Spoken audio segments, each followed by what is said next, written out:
Hello, my name is Karin. I am a senior economist at the OECD, where I lead the organization's Future Work initiative. We have recently engaged in a new and exciting program of work to better understand what impact artificial intelligence will have on the labor market. Will it further automate jobs, and if so, which ones? Will it improve job quality or worsen it? What with the ethical concerns that have been raised? And what will it mean for disparities in the labor market? Will we be able to harness the opportunities that AI offers to reduce inequalities, or will we instead see inequality rise even further? To try and find out more about what impact AI will have on the labor market, I'm speaking to a number of experts to try and learn from what their research has shown so far. My guest for this interview is Karin Kimbrough, Chief Economist at LinkedIn, where she leads the Economic Graph Research and Insights team. Dr. Kimbrough, thank you very much for accepting to speak to us and to share your insights. Working with LinkedIn data, you obtain very timely and interesting insights on the changing skills landscape and the evolutions in the labor market. So can I ask you, how do you think AI is transforming the labor market? Where are we seeing the most growth and the biggest opportunities? And where, according to you, are the biggest threats? Sure. Right now, what we're seeing in the big picture is that across all industries and sectors globally, we're seeing a deepening of digital intensity. And you see that across activities that involve consumer experiences and business operations, managing and motivating people. And so AI is a small part of all of this. It is starting to drive a lot of this digital intensity that we're seeing that's sort of permeating all activities. One of the things though that we are noticing is that increasingly AI is showing up particularly in terms of human-machine interaction. So using the technologies of AI, of machine learning, neural networks, whatever it may be, to actually advance our productivity, to advance our innovation. So it's at a small level, but it's permeating a lot of industries. So you actually head a data team at LinkedIn. You're probably the right person to answer my next question. What kinds of data do you think we should be leveraging to build evidence-based policy in this area? And also, thinking more specifically about LinkedIn data, what are you discovering in your data? Yeah, so at LinkedIn, we have I would say, the great fortune to have data that spans the globe on over 700 million members. And it gives us a chance to see what job postings are, what members bring in terms of skills and profiles. And so we're able to see how things change at a very granular level by region and by sector. And we think it's essential for leaders to understand this as they're building their own labor market policies. How do they meet that AI moment? We'd like to be part of that discussion.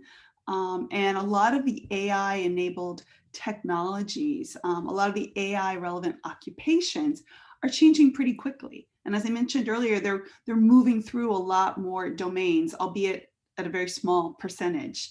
One of the things that we think is important for governments to do is they need to have occupational data systems. They need to have taxonomies that collect and track the expansion of these critical jobs and also critical skills, because at the end of the day, fundamentally, we're really focused on skills. What are those typical AI skills that you see repeated across all the labor market? And that can be everything from the AI skills that are needed to build LiDAR in autonomous vehicles, or the AI skills that are needed for natural language processing and analysis. So a lot of our work is really focused on understanding the skills and the skill penetration across multiple jobs.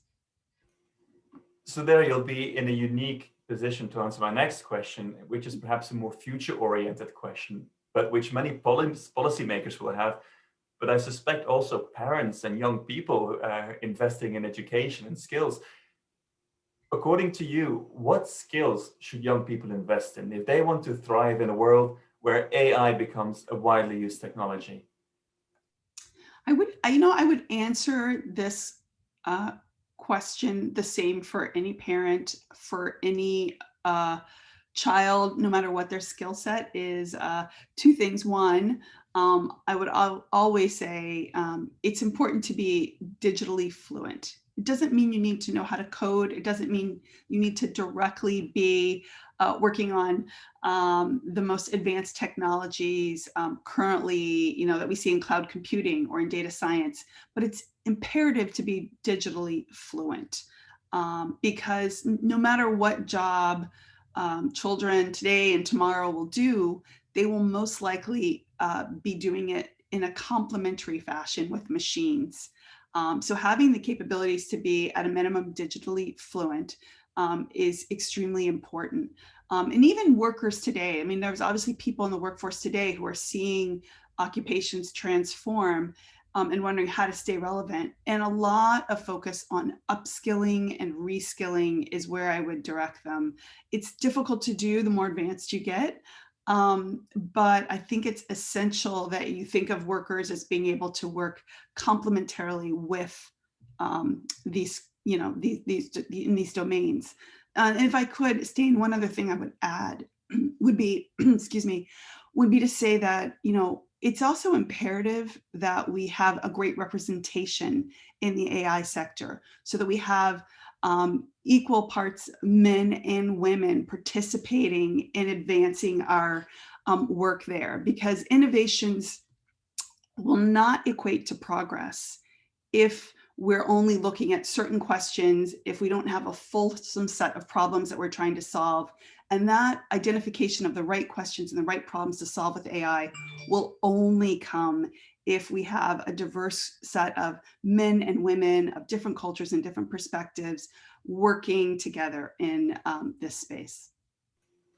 Yes, thank you for making that really important point, which is really one of the big questions that we have in this research program is how do we address the potential disparities and inequalities that might arise if we don't tackle this, and one key ingredient here is the skills issue. Dr. Kimbrough, it really has been a pleasure talking to you. This has been fascinating, and I'd like to thank you once again for your time.